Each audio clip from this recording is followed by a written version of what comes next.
Assalamualaikum warahmatullahi wabarakatuh. Hai teman-teman semua, perkenalkan nama saya Umir Firdaus. Di sini saya akan menjelaskan sedikit terkait lingkungan belajar aman di lembaga pendidikan anak usia dini. Nah, anak usia dini berada pada masa tumbuh kembang, sehingga ilmu yang diperoleh pada masa ini akan mempengaruhi masa depannya. Pengalaman secara langsung yang dialami oleh anak melalui lingkungan sekitarnya akan memberikan pembelajaran dan pengalaman hidup yang nyata bagi anak. Sehingga pengelolaan lingkungan belajar anak perlu diperhatikan, seperti menciptakan lingkungan belajar yang aman dan nyaman bagi anak. Lalu apa sih lingkungan belajar aman itu, teman-teman? Lingkungan belajar aman itu dilihat berdasarkan suasana yang tentram dengan memperhatikan keamanan fisik dan psikisnya. Lalu bagaimana ya cara kita melihat bahwa lingkungan belajar anak ini aman secara fisik maupun psikis? Lingkungan belajar aman secara fisik dilihat dari keamanan bangunan, lingkungan, dan ketersediaan layanan kesehatan. Untuk keamanan bangunan dilihat berdasarkan kekokohan, kestabilan, ketahanan gempa, ditambah lokasi bangunan yang aman. Kedua, keamanan lingkungan dilihat berdasarkan ketersediaan ruang belajar yang cukup atau tidak sempit, sudut segala benda di lingkungan belajar tidak tajam, fasilitas yang disediakan sesuai dengan kebutuhan anak, dan adanya kesiapan dalam menghadapi bencana, baik pendidik maupun anak.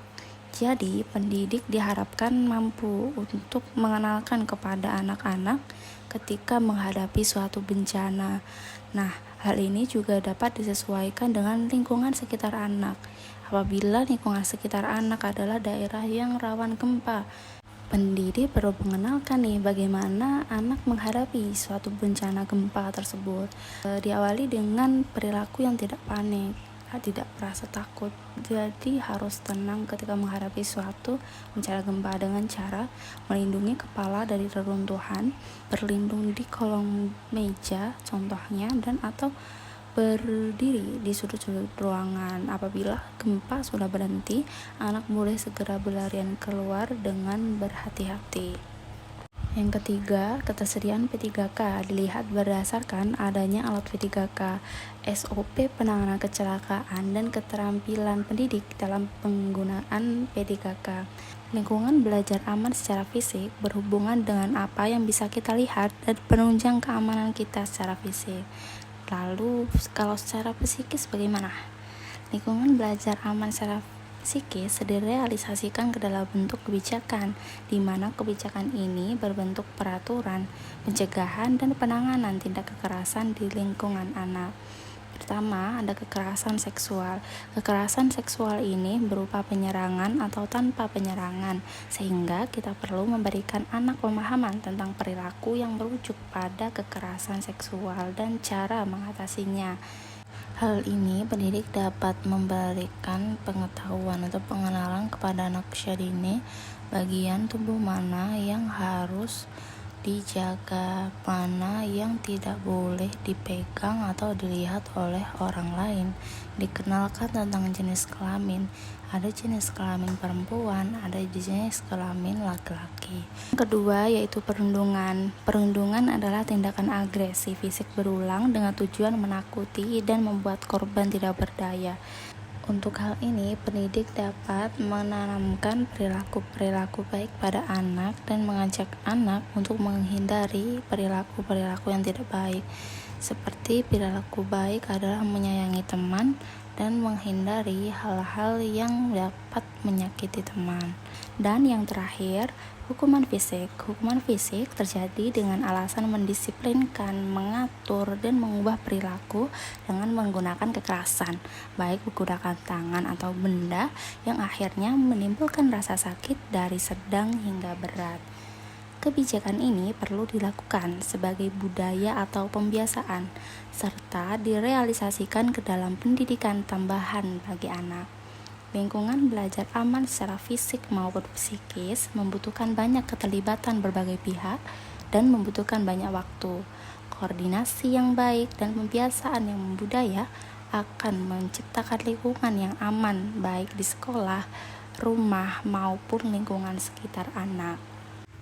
Menurut Supeni dan kawan-kawan, lingkungan belajar aman ternyata dapat dikembangkan melalui ketentuan lingkungan ramah anak loh, seperti konstruksi gedung yang kokoh dan memenuhi persyaratan kesehatan, kemudahan serta keamanan, kondisi lingkungan yang aman seperti adanya ventilasi dan anti cahaya silau, memiliki fasilitas UKS atau P3K, dan fasilitas penunjang seperti lapangan serta perpustakaan.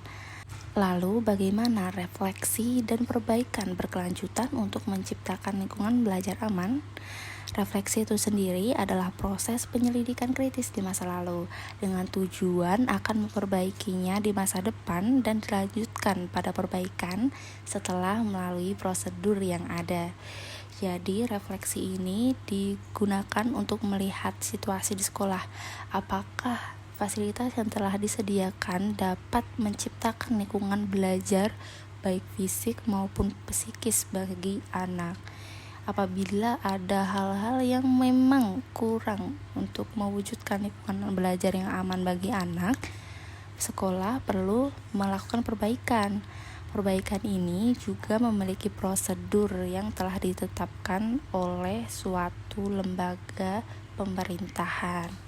Contoh kecil suatu kejadian dalam merefleksikan dan memperbaiki agar lingkungan belajar anak ini dinilai aman baik fisik maupun psikisnya.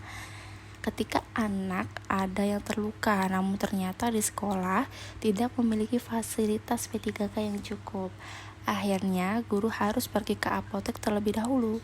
Dengan kejadian tersebut, sekolah merefleksikan kejadian ini ke bahwa ternyata sekolah memiliki fasilitas P3K yang minim, sehingga sekolah perlu melakukan perbaikan sesuai dengan prosedur yang ada untuk menyediakan fasilitas P3K yang cukup dalam menghadapi kecelakaan di dalam sekolah.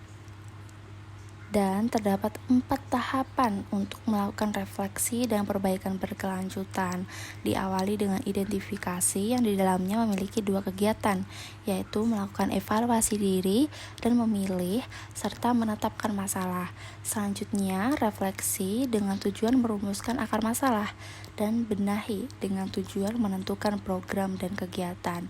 Hasil dari identifikasi, refleksi, dan benahi akan dimasukkan ke dalam RKT atau Rencana Kerja Tahunan. Dan yang terakhir adalah RKAS, di mana bentuk kegiatannya yaitu menetapkan uraian kegiatan benahi dan memasukkannya ke dalam lembar RKS, serta masukkan hasil rancangan RKS ke aplikasi RKS. Sehingga penjelasan ini dapat disimpulkan bahwa lingkungan belajar aman dapat diciptakan apabila lingkungan belajar secara fisik dan psikis dinilai aman. Dan lingkungan belajar aman akan terus berkembang apabila dilakukan refleksi serta perbaikan secara bertahap. Nah, itulah penjelasan singkat dari saya tentang lingkungan belajar aman di lingkungan pendidikan anak usia dini. Terima kasih buat teman-teman yang sudah mendengarkan penjelasan saya dari akhir. Wabillahi taufiq wal hidayah. Wassalamualaikum warahmatullahi wabarakatuh. Bye bye.